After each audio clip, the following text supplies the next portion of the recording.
Hey, what is going on guys, and welcome to my review of Personal Shopper, directed by Olivier Assayas, who won Best Director for this film at the Cannes Film Festival, and starring Kristen Stewart in the lead role. Stewart plays Maureen Cartwright, a woman living in Paris while working as a personal shopper for a celebrity named Kira. She almost never gets to see Kira, and they communicate mostly over phone or written messages. Their communication is mostly, hey, can you please buy me that and bring me this, fetch that and maybe bring this back? Referring to expensive accessoires, jewelry and clothes for wealthy people events.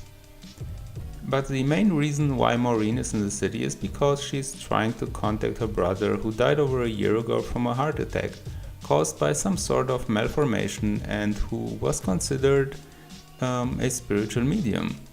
Maureen too has this very specific heart problem, although the probability to actually die from that is, according to doctors, almost non-existent, and what happened to her brother was actually a very rare thing. But Maureen of course kind of is haunted by that, and by trying to contact her brother she tries to find some sort of peace for herself and him. I really did like Personal Shopper a lot, as I also liked Olivier Assayas' 2014 film Clouds of Sils Maria, starring again Kristen Stewart and also Juliette Binoche, which I highly recommend. Personal Shopper is beautifully shot and has a darker but actually not depressing feeling to it.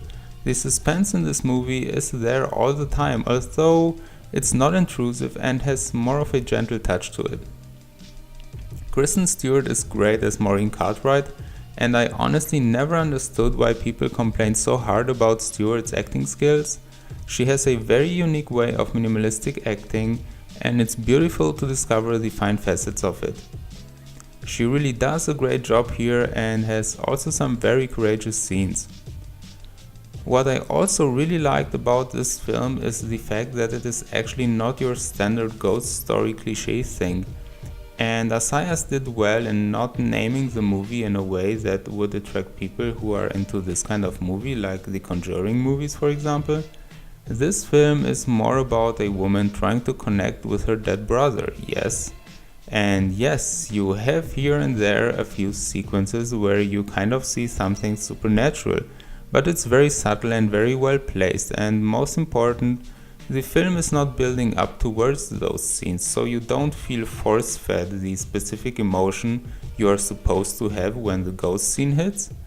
Sometimes those scenes also just happen casually. They're just there and the film doesn't make a big deal out of it. And that's what I loved. After all, this to me is not a ghost film or a scary movie. It's more about the everyday life of a woman trying to cope with the death of her brother that was caused by the exact same problem she has. The whole ghost thing kind of is more in the background. It's more of a background noise if you want. There is way more going on right in front of you with Maureen herself, so maybe pay attention to that. And that's how I would suggest you should approach this film. I give Personal Shopper an 8 out of 10. So guys, thanks for watching and listening to my review. Give it a thumbs up and subscribe if you liked it, and I'll see you next time.